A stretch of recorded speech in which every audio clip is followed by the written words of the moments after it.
პატრიოტთა ალიანსის წევრები თბილისსა და რეგიონებში მოსახლეობასთან შეხვედრებს განაგრძობენ. თბილისის საკრებულოში პატრიოტთა ალიანსის სიის პირველი ნომერი ირმა ცხორაგაული აქტიურად ხვდება თბილისის მოსახლეობას და საარჩევნო პროგრამას აცნობს. შეგახსენებთ, თვითმმართველობის არჩევნები საქართველოში 4 ოქტომბერს გაიმართება. პატრიოტთა ალიანსის საარჩევნო ნომერი 8 იქნება. ჩვენ კვლავ ვაგრძელებთ მოსახლეობასთან შეხვედრას და ჩვენი პროგრამების გარიგებას. ეცნობა ხალხი დიდი სიამოვნებით და დიდი სიხარულით და მინდა გითხრათ, რომ ამ მოსახლეობასთან ურთიერთობისას უფრო მეტად კიდევ გამოვლინდა ის სოციალური გაჭირვება, რაც ზოგადად ჩვენს ქვეყანაშია. სწორედ ის გაჭირვებები და ის პრობლემები, რაზედაც ჩვენ აქცენტი გვაქვს ჩვენს ბუკლეტში, სწორედ ახლა კიდევ ერთხელ ვწმუნდებით, რომ ჩვენ სწორი მიმართულებით მივდივართ, ჩვენი პარტია სწორი მიმართულებით ვითარდება, იმიტომ რომ უშუალოდ იმ პრობლემებზე გვაქვს პროგრამაში აქცენტები აღებული, რაზედაც მოსახლეობა საუბრობს.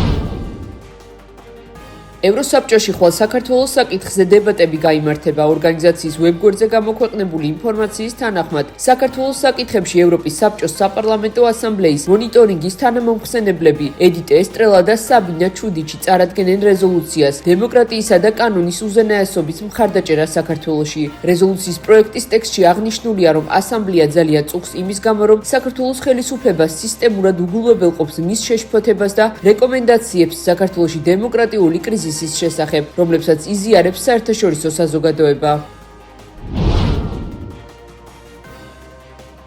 ამერიკის შეერთებული შტატების ფედერალური მთავრობის მუშაობის შეჩერება, ეგრეთ წოდებული შატდაუნი, ოფიციალურად დაიწყო. მთავრობის მუშაობის შეჩერება რამდენიმე საათში დაიწყო, მას შემდეგ, რაც რესპუბლიკელების მიერ კონტროლირებადმა სენატმა ვერ შეძლო სამთავრობო ხარჯების შესახებ კანონპროექტის მიღება. შატდაუნმა შესაძლოა დროებით შეაჩეროს ამერიკის შეერთებული შტატების მთავრობის ზოგიერთი, მაგრამ არა ყველა სერვისი. როგორც წესი, სიცოცხლისა და ქონების დასაცავად კრიტიკულად მნიშვნელოვანი ფუნქციები აუცილებლად ითვლება და ღია რჩება. უწყებები 4 შაბათს დილით დაიწყებენ დახურვის პროცედურების განხორციელებას, რათა ასობით ათასი თანამშრომელი სამსახურებში დატოვონ ან შვებულებაში გაუშვან. თითქმის არც ერთი ფედერალური თანამშრომელი, მიუხედავად იმისა, იქნება თუ არა ის შვებულებაში, არ მიიღებს ანაზღაურებას მანამ, სანამ კონგრესი შეთანხმებას არ მიაღწევს. ანაზღაურებას ყველა თანამშრომელი მოგვიანებით მიიღებს მას შემდეგ, რაც შატდაუნი დასრულდება. ეს არის ამერიკის შეერთებული შტატების მთავრობის პირველი შატდაუნი 2018 წლის შემდეგ. ამერიკის შეერთებული შტატების მთავრობის მუშაობის შეჩერება ბოლოს 2018 წლის ბოლოს დაიწყო და 34 დღის განმავლობაში გაგრძელდა.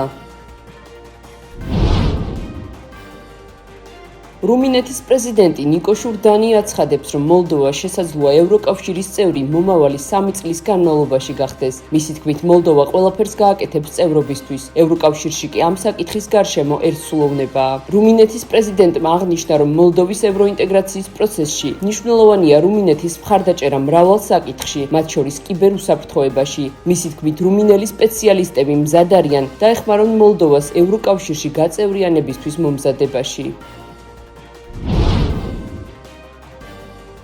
თუ ყველა ვთანხმდებით, რომ უკრაინა ჩვენი თავდაცვის პირველი ხაზია, მაშინ უნდა გავაძლიეროთ უკრაინის სამხედრო მხარდაჭერა. ამის შესახებ ევროკომისიის პრეზიდენტმა ურსულა ფონ დერ ლაიენმა კოპენჰაგენში ევროკავშირის ლიდერების არაფორმალური სამიტის დაწყებამდე მედიასთან განაცხადა. ფონ დერ ლაიენის თქმით, დღეს კოპენჰაგენის არაფორმალურ სამიტზე განიხილება ორი ძირითადი საკითხი: თავდაცვა და უკრაინა. მისი თქმით, ევროკავშირში მზარდი კონსენსუსია, რომ უკრაინის მხარდასაჭერად თანხა მხოლოდ ევროპელმა გადასახადების გადამხდელებმა არ უნდა გადაიხადონ, არამედ ჩადენილ დანაშაულებსა და მიყენებულ ზარალზე რუსეთმა უნდა ააგოს პასუხი.